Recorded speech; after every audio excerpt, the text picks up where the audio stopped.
오늘 우리에게 주시는 하나님의 말씀 봉독합니다. 창세기 32장 구약성경 49면에 기록되어 있습니다. 창세기 32장 22절에서 32절 말씀입니다. 창세기 32장 22절에서 32절 말씀, 우리 찾으셨으면 자리에서 일어나셔서 하나님의 말씀 교독하여 선포하겠습니다.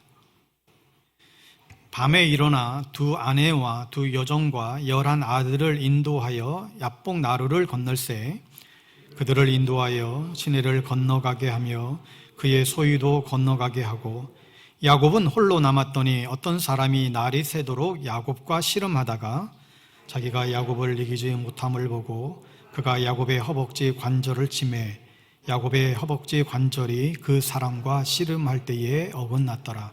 그가 이르되 날이 새려하니 나로 가게 하라. 야곱이 이르되 당신이 내게 축복하지 아니하면 가게 하지 아니하겠나이다. 그 사람이 그에게 이르되 내 이름이 무엇이냐? 그가 이르되 야곱이니이다. 그가 이르되 내 이름을 다시는 야곱이라 부를 것이 아니요 이스라엘이라 부를 것이니 이는 내가 하나님과 및 사람들과 겨루어 이겼음이니라. 야곱이 청하여 이르되 당신의 이름을 알려주소서. 그 사람이 이르되 어찌하여 내 이름을 묻느냐 하고 거기서 야곱에게 축복한지라. 그러므로 야곱이 그곳 이름을 브니엘이라 하였으니 그가 이르기를 내가 하나님과 대면하여 보았으나 내 생명이 보존되었다 함이더라. 그가 브니엘을 지날 때에 해가 돋았고 그의 허벅다리로 말미암아 절었더라. 같이 읽습니다. 그 사람이 야곱의 허벅지 관절에 있는 둔부의 힘줄을 쳤으므로 이스라엘 사람들이 지금까지 허벅지 관절에 있는 둔부의 힘줄을 먹지 아니하더라. 아멘.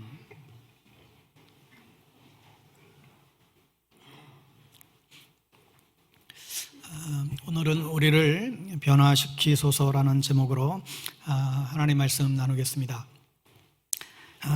흔히 사람들 하는 얘기 중에 참 사람 변하지 않아 이런 표현을 이제 우리가 종종 합니다. 이만큼 사람이 그만큼 이제 변화되는 것에 대해서 많은 에너지와 또 많은 시간들이 이제 소요된다라는 그런 의미가 있겠고, 이제 더 이상 기다려줄 수 없어. 저 인간 이제 언제까지 저 인간 변화되기를 기다린단 말이야. 이러한 그런 자조 섞인 그런 의미도 이제 담겨 있지요. 그러나 여러분, 사람은 안 변해. 이 말은 진리가 아닙니다.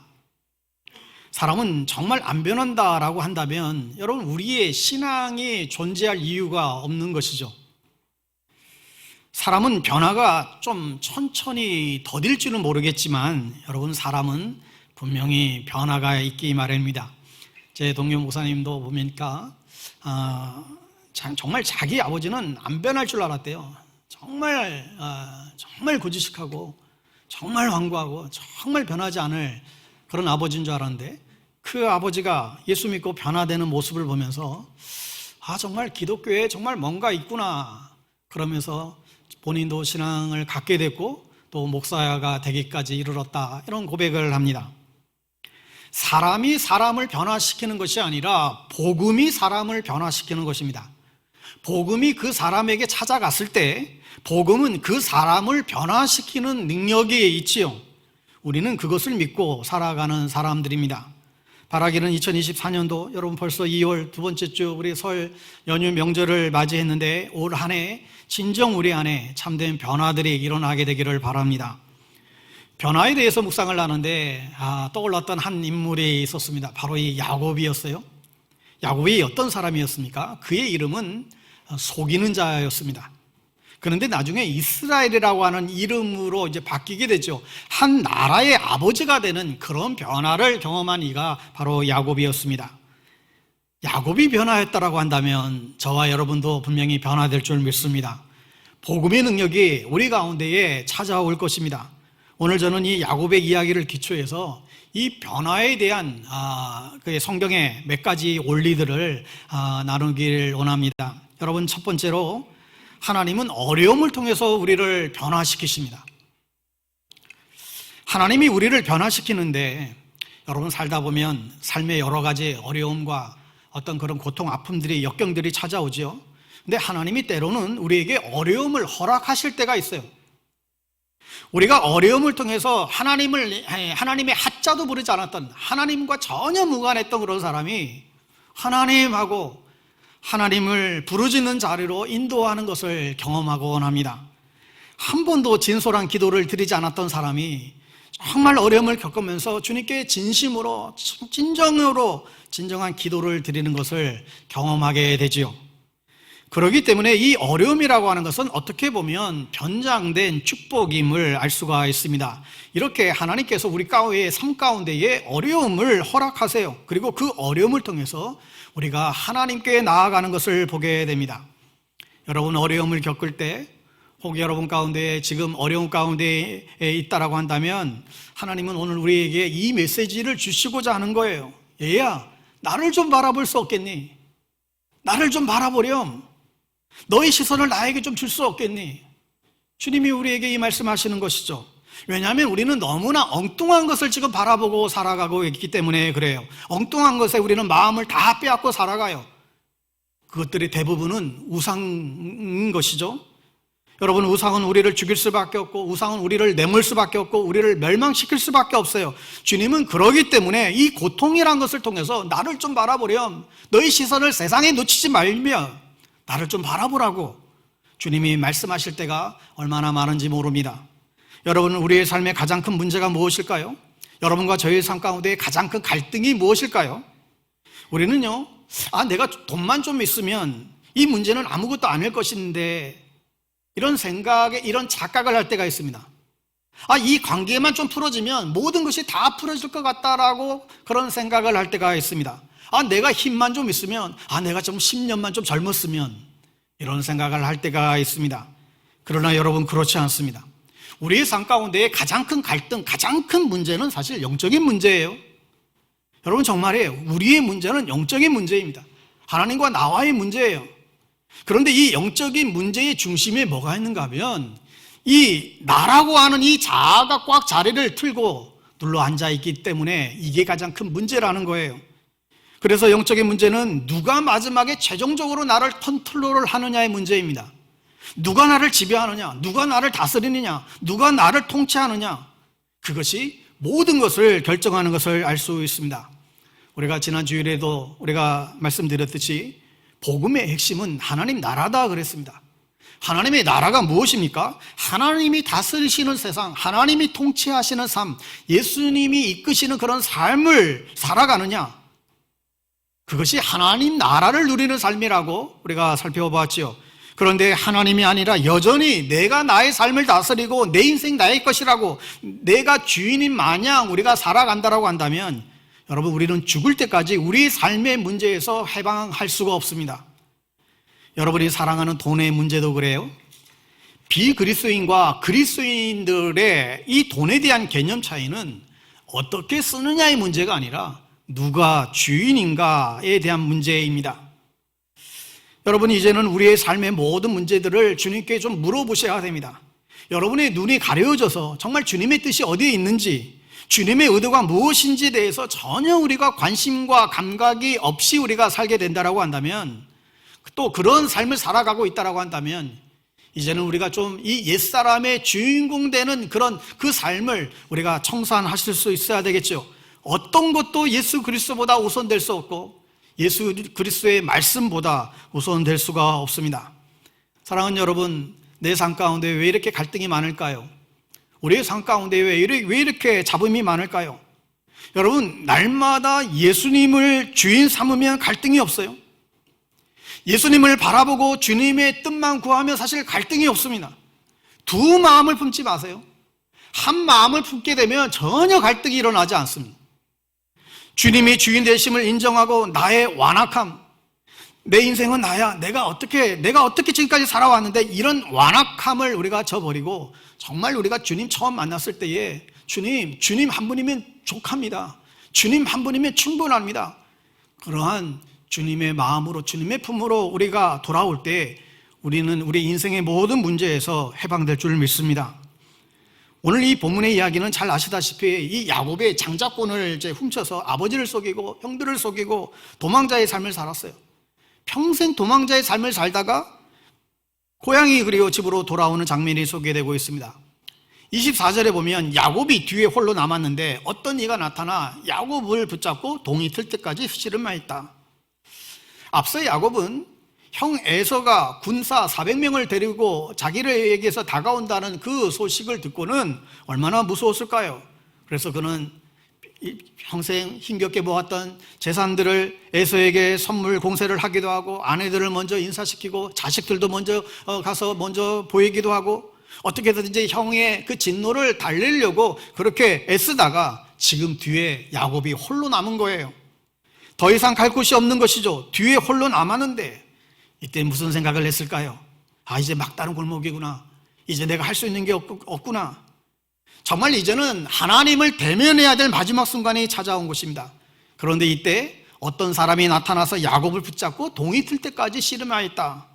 사실 말이 안 되는 이야기가 펼쳐집니다. 여러분, 이 어떤 사람은 성경에서 보게 되면 우리가 그분이 하나님이신 것을 알 수 있게 됩니다. 근데 하나님과 씨름을 한다고요? 하나님과 씨름, 밤새도록 하나님과 씨름했다. 여러분, 그래요? 어쩌면 여러분과 제가 씨름의 대상이 하나님일 수가 있어요. 왜요? 하나님이 아니고는 우리를 변화시킬 수 있는 분이 없기 때문에, 나의 삶을 변화시킬 수 있는 유일한 분은 하나님이시죠. 그러니 우리는 그분 앞에 대면해야 되고, 우리는 그분을 만나야 되고, 더 이상 우리는 도망갈 수가 없는 것이죠. 여러분, 복음의 능력이 어디에 있습니까? 복음의 능력은 우리를 하나님을 만나게 해주는데 거기에 능력이 있습니다. 그리고 그분 앞에 항복하는 거예요.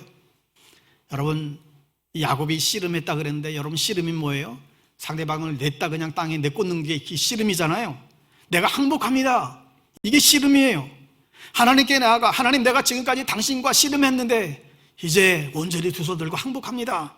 평생 싸웠던 야곱, 정말 그의 인생사에 평생 수도 없이 싸웠던 이 싸움의 경험이 있었던 야곱, 정말 싸움에 도 같았던 야곱인데, 그런데 그가 두 손을 들고 항복합니다. 여러분, 어쩌면 우리 가운데도 이런 모습이 있었을지 모르겠어요. 평생 싸웠어요. 늘 싸우는 거예요. 혈기가 왕성해서 아직도 힘이 남아돌아요. 신앙의 연수가 좀 이제 어느 정도 됐으면 이제 우리가 가진 이 힘 좀 내려놓고 좀 수그러질만 한데, 여전히 우리는 지금도 주님과 싸우는 사람들이 있어요. 여러분, 야곱이 바로 그런 사람이었습니다. 야곱은 모토에 있을 때에 형과 싸웠고, 다 큰 다음에는 하나님과 대결하여 지금 싸우고 있습니다. 어떻게 보면 대단한 사람이에요. 늘 싸우는 사람이죠. 그게 우리의 모습일 수 있어요. 그런데 주님께서 이렇게 말씀하시죠. 이제는 싸우지 말라고, 이제는 좀 항복하라고.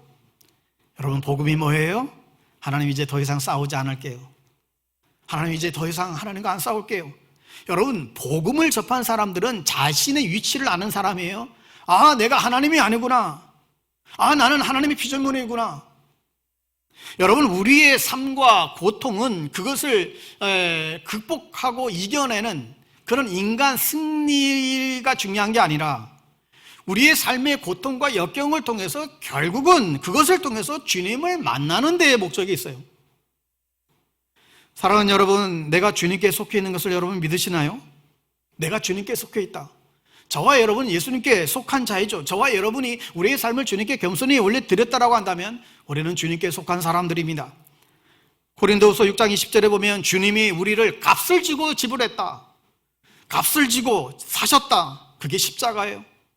십자가 대속의 은혜로 우리의 죄값을 치르시고 우리는 당신의 사심받은 존재가 됐어요. 십자가가 그 영수증이에요. 주님이 우리를 십자가의 값을 치르고 우리를 사신 것이죠. 그러므로 저와 여러분은 누구에게 속았다고요? 우리는 이제 주님께, 예수님께 속한 사람들이에요. 저와 여러분 예수님 자리 대단한 사람들이죠. 그러므로 저와 여러분은 아직도 우리가 정말 주님에 속한 자임을 우리가 믿고, 정말 주님의 그런 자녀됨을 믿고, 이 우리의 정체성을 늘 놓치지 마셔야 됩니다. 그럼에도 불구하고 아직도 싸우는 분이 계신다라고 한다면 여러분, 싸움을 멈추십시오. 그리고 주님께 항복하십시오. 우리가 하나님께 항복하고 두 손 들고 나아갈 때 비로소 우리에게 변화는 시작이 됩니다. 아직 항복하지 않고 여전히 자신이 주인 되어서 여전히 살아가는 사람들은 죄송하지만 여전히 죄와 죽음의 그 사단의 그 종로를 타며 살아가는 그런 모습이 되고 말 것입니다. 우리가 살아가면서 당하는 여러 가지 슬픔과 고통과 핍절과 그런 슬픔, 고민, 여러분, 이것은 주님이 우리에게 주신 게 아니에요. 우리에게 고통을 주시려고 애쓰시는 분이 그것을 주님이 우리에게 그것을 선물로 만들어 주시는 분이 사실 아니에요. 여러분, 우리가 이 주님을 몰랐다라고 한다면 우리는 마귀가 주장하고 마귀가 다스리고 있는 그 고통과 슬픔 가운데에서 우리는 허덕거리고 살았을 거예요. 그런데 주님이 우리의 왕이 되시고 주님이 우리의 주인 되시기 때문에 우리의 길을 주님이 이끌어가고 있다는 사실을 믿으시기 바랍니다. 하나님은 어려움을 통해서 우리를 변화시켜 나가십니다. 두 번째는 하나님은 인내를 통해서 우리를 변화시키십니다. 인내를 통해서 우리를 변화시키세요.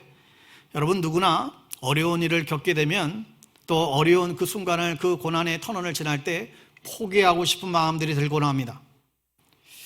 혹시 여러분 가운데 에이, 살 만큼 살았지, 누릴 만큼 누렸어, 이제 뭐 그만해도 돼, 이제 내가 할 거 다 한 것 같아, 내 인생 이것으로 좋게 하지, 혹시 이런 분 계세요? 여러분, 그런 생각은 하나님이 주신 생각이 아닙니다. 여러분, 하나님은 우리의 인내를 통해서 우리가 변화되기를 원하세요. 여러분, 야곱도 포기하고 싶었을 거예요. 그런데 오늘 본문에 보면 날이 새려가니 놓아달라고 하였지만 야곱은 자기에게 축복하지 않으면 보내지 않겠다고 때를 씁니다. 하나님과 씨름하는 거예요. 사실 이게 말이 안 되는 게임이잖아요. 하나님이 툭 쳐버리면 떨어져 나갈 그런 존재인데 끝까지 버티는 거예요. 여러분, 우리에게도 이런 경험들이 다 있을 것 같아요. 여러분, 특별히 초신자 때는 우리가 기도하면 하나님이 금방 들어주시는 거 경험하죠. 기도한 것마다 금방금방 응답되는 것을 우리가 초신자 때는 경험하곤 해요. 그런데 어느 순간에 이런 깨달음이 찾아와요. 응답을 바로바로 안 해주시네. 기도가 지연되는 것을 우리가 경험하곤 합니다. 왜 내 기도에 하나님이 빨리 응답해 주시지 않으실까?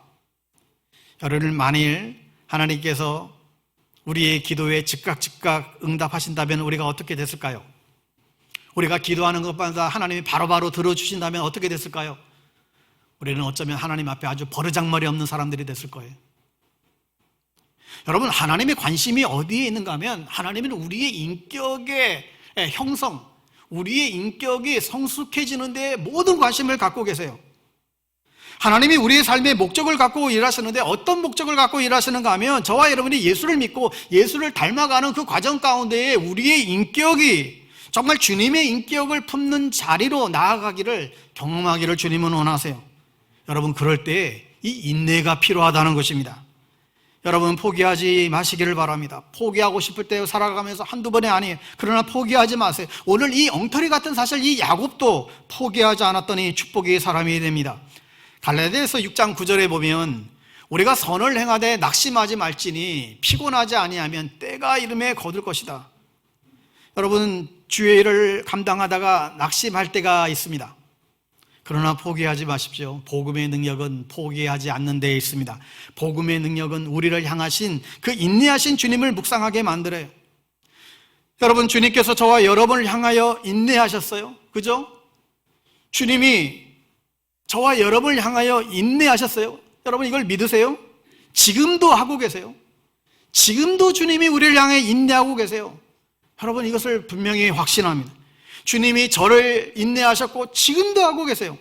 만약에 주님이 저를 향하여 인내하지 않았다고 한다면 제가 어떻게 이게 감히 지금 이 강단에서 이 말씀을 전할 수 있겠어요? 이 자리에 설 수 없어요. 그러나 그 주님의 그 인내를 묵상하게 되면 나를 인내하신 주님을 배우게 됩니다. 여러분, 교회 안에도 보면 정말 신실하게 몸을 사리지 않고 헌신하고 봉사하는 분들 여러분 보게 됩니다. 그런데 누가 열심 내면 교회는 꼭 시샘하고 시기하는 사람들이 또 생겨요. 그러나 그것을 다 뒤로하고 정말 주님을 바라보고 인내하고 묵묵히 선을 행하다 보면 분명히 아름다운 열매를 맺게 될 날이 오게 됩니다. 여러분, 특별히 교회 공동체를 함께 세워갈 때 중요한 것은 각자의 자리에서의 성실함이에요. 자기가 맡은 일을 믿음으로 성실하게 감당해 나갈 때 교회 공동체는 아름답게 세워지게 됩니다. 그런데 문제는 사람들이 다 성실하지가 않아요. 저마다 다 성실하면 좋겠는데 다 성실하지가 않아요. 그러다 보니 시험 들기가 쉬운 것이죠. 꼴보기 싫고 얌체 같은 인간들이 꼭 눈에 거슬리게 됩니다. 저 인간 바라보니까 내 믿음 다 떨어지는 것 같은 그런 일들이 벌어지게 돼요. 선한 일이 아니라 악한 일에 쓰임 받으려고 하나님이 심어준 것 같은 그런 사람들이 꼭 있어요. 그래서 여러분, 교회 공동체를 세워갈 때 이 성실함보다도 더 중요한 것은 사실 인내예요. 인내는 어금니 꽉 깨물고 참는 게 아니라 여러분, 이 인내 안에는 예수님의 능력이 포함되어 있습니다. 여러분, 세상 사람들 중에도 인내력이 강한 사람들이 있습니다. 성숙한 사람일수록 인내심이 강할 수 있어요. 여러분, 그런데 예수 믿는 사람들은 자신의 본성대로 인내하는 것이 아니라 이 인내가 성령님의 성품이고 성령님의 능력이기 때문에 우리는 그 능력을 공급받아야 하는 것입니다. 그러면 인내는 언제 필요할까요? 여러분, 인내가 언제 필요해요? 언제긴요? 우리가 인내할 수 없을 때 이 인내가 필요한 거죠. 그때마다 그냥 참아주는 것이 아니라 인내하지 못할 상황과 그 사건과 사람을 성령님께 올려드리는 기도가 필요한 것입니다. 내가 도저히 인내할 수 없는 그 사람, 그 상황, 그 사건을 하나님께 올려드리는 기도가 필요해요. 주님께서 나를 참으신, 주님께서 나를 인내해 주신 그 인내가 그들에게 흘러갈 수 있게 되기를 바라는 것이죠. 그 인내를 통해서 우리의 삶에 참된 변화가 일어나게 되기를 축복합니다. 세 번째는요, 하나님은 우리의 자백을 통해서 우리를 변화시키십니다. 여러분, 보통 어려움이 찾아오게 되면 사람들이 반응이 어떻습니까? 우리는 누군가를 원망하게 됩니다. 여러분, 혹시 부모님을 원망하는 분이 계신가요? 어려움이 찾아오니까 배우자를 원망하는 분이 계세요. 자녀를 원망하고. 혹시 목사를 원망하는 분도 계십니까? 목사를 원망하시는 분들 계실 수 있죠. 근데 원망해도 상관없습니다. 제가 원망을 안 받기 때문에 누군가를 저를 향해서 원망하면 반사할 거예요. 반사. 여러분, 누구든 원망하지 마십시오. 원망한다고 해결되지 않아요. 우리 막내가 친구를 막 원망하는 거예요. 막 짜증난다고 그러고. 그래서 주혜야, 너 남 원망하면 부메랑이 돼서 그게 너한테 그대로 돌아와. 남 원망하면 그 원망이 너한테 그대로 돌아오고, 너 남을 축복하면 그 축복이 너한테 돌아오는 거야. 그러니 남 용서하고 축복하고 원망하면 안 돼. 부부관계에 어려운 분들이 계세요. 이렇게 기도하죠. 하나님, 제 남편 좀 변화시켜 주세요. 하나님, 제 아내 좀 변화되어야 되겠는데 제 아내 좀 변화시켜 주세요. 여러분, 이런 기도들 살아가면서 혹 한두 번 해본지 모르겠습니다. 여러분, 그런데 그럴 때 변화가 일어났나요? 여러분, 그렇게 해서는 변화가 일어나지 않습니다. 하나님, 제 탓입니다. 하나님, 제 문제입니다. 제가 잘못했습니다. 그렇게 자백할 때 변화가 일어나는 것을 경험하게 됩니다. 여러분이 만약에 예수님의 마음을 품고 우리가 기도할 때마다 나보다 저 사람이 정말 잘 되기를 바라는 마음으로, 정말 진심으로 나보다도 저 사람이 더 잘 되기를 그런 바라는 그 마음이 내 마음에서 계속해서 끌어올 수 있다고 한다면 여러분이 갖고 있는 모든 문제는 다 돌파될 줄 믿습니다.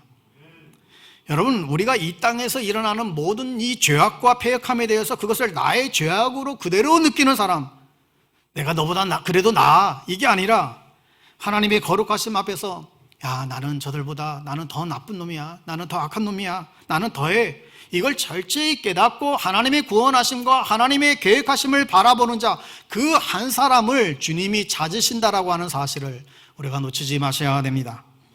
오늘 본문에 보면 하나님이 야곱의 이름을 묻지요. 너의 이름이 무엇이냐 그래요. 그러자 야곱입니다. 여러분, 재밌지 않아요? 하나님의 야곱의 이름을 몰라서 지금 묻고 있습니까? 아시잖아요. 그런데 물어요. 왜 물었을까요? 야곱이 야곱의 입으로, 그 입을 통해서 자백하는 것이 필요했다는 거예요. 날 때부터 속이는 자, 살기 위해서 형제의 뒤꿈치도 붙잡았던 그 움켜졌던 자임을 그 스스로가 기억하게 하기 위함입니다. 즉, 하나님은 야곱에게 너의 실상이 무엇인가를 묻는 거예요. 너의 실상이 무엇인가? 그 주님의 무릎에 야곱은 자신의 실상이 나는 속이는 자고요, 나는 조작하는 자고요, 남을 속여서 남의 자리에 대신 앉은 그런 나쁜 놈이고요, 이런 자백이 일어난 것이죠. 여러분, 우리가 하나님 앞에 나아갈 수 있는 유일한 길은 하나님 앞에서 자신의 실상이 무엇인지를 깨닫고 고백하는 데 있습니다. 이런 깨달음과 고백이 없이는 절대 하나님 앞에 나아갈 수 없게 됩니다. 여러분, 우리가 하나님 앞에 이 진솔한 고백이 없으면 어쨌든 변화는 찾아오지 않아요. 평생 아버지를 속이고 형을 속이고 장인어른을 속이고 아내까지 속였던 이 야곱이 오늘 고백하는 거예요. 제가 야곱입니다. 내가 거짓말쟁이입니다. 여러분, 사람은 모순이 없는 사람은 없는 것 같습니다. 아마 모순이 가장 많은 사람을 한 사람 뽑으라고 한다면 아마 제가 아닐까 싶어요. 사실 그렇죠. 목사라고 하는 이 타이틀을 가지고 어떻게 보면 말씀을 전하게 되다 보니까 늘 저 목사는 흠도 없고 또 늘 깨끗하고, 여러분 그렇게 생각하셨다라고 하는 낭패를 당할 수 있습니다. 여러분, 사람들은 다 모순들이 있어요. 만약에 여러분들에게 이 모순이 있는 것을 여러분의 이름을 사용하셔서 닉네임을 붙인다라고 한다면, 제가 이씨니까 여러분 어떤 닉네임을 붙일 수 있겠습니까? 어떤 이름의 소유자가 될 것 같으세요? 이 고집, 이 괘씸, 이 시기, 이 교만, 이 뻥, 뭐 이런 거겠죠.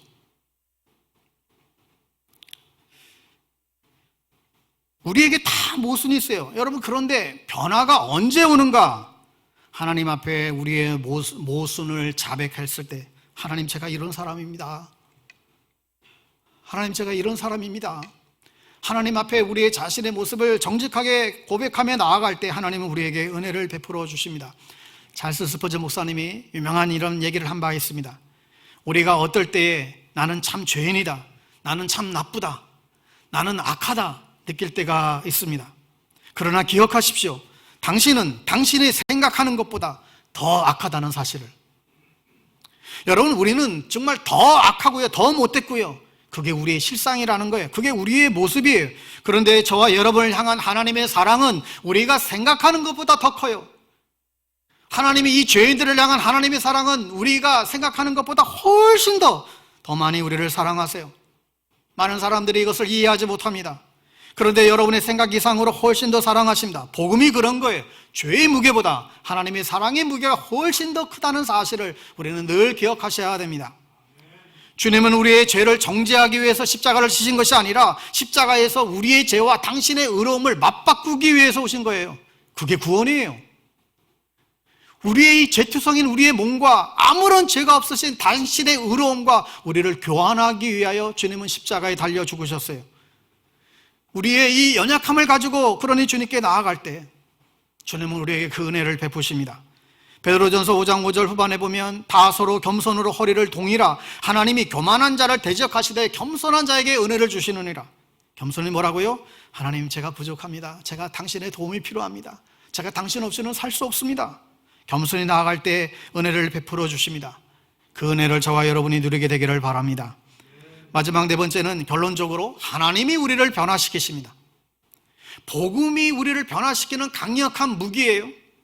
오늘 28절에 보면 내가 하나님과도 겨루어 이겼고 사람들과도 겨루어 이겼으니 이제 내 이름을 다시는 야곱이라 부를 것이 아니라 이스라엘이라 부를 것이다. 하나님이 야곱의 이름을 이스라엘로 바꿔주세요. 여러분, 성경에서 이름이라고 하는 것은 그 사람의 전 존재를 함축하는 의미입니다. 그래서 성경의 이 사람들은 그 이름대로 그렇게 살았어요. 새 이름을 받는다라고 하는 것은 야곱의 옛 자아는, 야곱이라고 하는 옛 사람인 옛 이름과 함께 다 사라져버리고 새 자아가 다시 태어난다라는 의미를 내포하고 있습니다. 여러분, 이 이스라엘의 뜻에 여러 가지 의미들이 있겠지만 그 중에 하나는 겨루어 이겼다라는 뜻이에요. 겨루었다라고 하는 것은 하나님을 만났다는 뜻입니다. 여러분, 야곱이 하나님을 만나고 이스라엘이 됐습니다. 이 지명적인 뜻에서 보면 하나님의 통치라는 또 뜻이 담겨져 있어요. 여러분, 속이는 자가 하나님의 통치를 받는 자로 바뀌었습니다. 정체성의 변화가 찾아온 거예요. 죄송하지만 저뿐만 아니라 여러분들도 다 모순덩어리입니다. 그런데 하나님이 예수 그리스도를 통해서 우리에게 복음을 전해주시고 우리를 어떻게 보시는가 하면 너는 모순덩어리들이지만 너는 완벽한 하나님의 나라의 왕자요 공주라, 이렇게 말씀하시는 것이죠. 왜 이게 가능하냐면 예수님이 우리가 살아야 될 완벽한 삶을 주님이 대신 살아내시기 때문에 그렇습니다. 이게 복음이에요. 이 복음을 깨달을 때 우리 안에 자유함이 일어나게 됩니다. 나는 죽고 내 안에 예수 그리스도께서 살아나셔서 우리 대신 우리의 인생을 살아가시기 때문에, 완벽한 삶을 살아내시기 때문에 우리는 하나님 앞에서 존귀한 자, 흠없는 자로 우리는 살아가게 됐다 선언하고 있습니다. 이것이 얼마나 감사하고 놀라운 일인지 모릅니다. 여러분, 우리가 예수 그리스도를 믿을 때 그분의 의가 우리에게 덧입혀진 바 되어서 우리는 거룩하고 존귀한 존재가 된 것입니다. 사랑하는 여러분, 오늘 하나님이 야곱을 이름을 바꾸어 주셨습니다. 31절에 보면 그가 분이엘을 지날 때에 해가 돋았고 그의 허벅다리로 말미암아 절었더라. 세 번역에 보세요. 그가 분이엘을 지날 때에 해가 솟아올라서 그를 비추었다. 그는 엉덩이뼈가 어긋났으며 쩔뚝거리며 걸었다. 여러분, 저는 이 장면이 영화의 마지막 장면이라는 생각이 들었어요. 여러분, 지금 영화의 마지막 장면에 지금 야곱이 쩔뚝거리면서 흑양이 아침 해가 돋아서 떠오르는 그때 지금 쩔뚝거리는 그 모습으로 영화가 지금 마무리되고 있는 그 장면을 한번 상상해 보십시오. 여러분, 엉덩이뼈를 하나님이 어긋나게 했습니다. 이게 어떤 의미가 있어요? 이전에 걸었던 모습으로 더 이상 걷지 않겠다라는 거예요. 비록 지금 쩔뚝거리고 있지만 이전의 내가 아니라는 거예요. 여태까지 걸어왔던 그 길을 다시는 안 가는 거예요. 새로운 모습으로 길을 걸어가겠다는 것이죠. 여러분, 이게 흔적이에요. 이게 흔적. 이게 스티그마, 이 마크죠. 믿는 사람의 흔적이에요. 여러분, 이 엉덩이뼈는 사람에게 굉장히 중요한 중심뼈인데 내가 지금까지 의지했던 것을 의지하지 않고 주님만 의지하고 걷겠다라고 하는 그런 표현인 것입니다. 저는 2024년도에 저와 여러분에게 이런 흔적이 있게 되기를 바라요. 우리에게는 이미 십자가에 우리 가슴에 흔적이 있습니다. 그러니 힘들 때마다, 두려움이 일어날 때마다, 여러분 이해할 수 없는 일이 생겨날 때마다 그 흔적을 바라보시고 내 힘의 원천이 거기에서부터 시작된다는 사실을 기억하시기 바랍니다. 그러기 위해서 여러분 날마다 주님께 나아가십시오. 그분을 바라보십시오. 그분의 행하신 업적을 묵상하십시오. 그분의 이끄심을 여러분 받으십시오. 복음의 능력이 우리를 변화시키고 인도하심을 믿으시기 바랍니다. 그러한 2024년도 되기를 주님의 이름으로 간절히 축원합니다. 기도하겠습니다. 하나님 아버지, 복음이 우리를 변화시키는 능력인 줄 믿습니다. 우리의 옛사람을 십자가에서 죽이시고 주님의 의의 옷으로 갈아입혀 주셔서 감사합니다. 눈을 들어 주님만을 바라보고 주님이 주신 십자가만을 의지하며 새 사람을 입기를 원합니다. 십자가 앞에 날마다 항복하며 우리가 나아갈 때마다 주님 십자가의 그 은혜와 그 능력을 부어주시옵소서. 모순덩어리인 우리를 용서해 주시고 때로는 아플지라도 주님만을, 은혜만을 우리가 바라보며 살아가는 2024년도 되어줄 수 있도록 은총을 더하여 주시옵소서. 예수님의 이름으로 기도합니다. 아멘.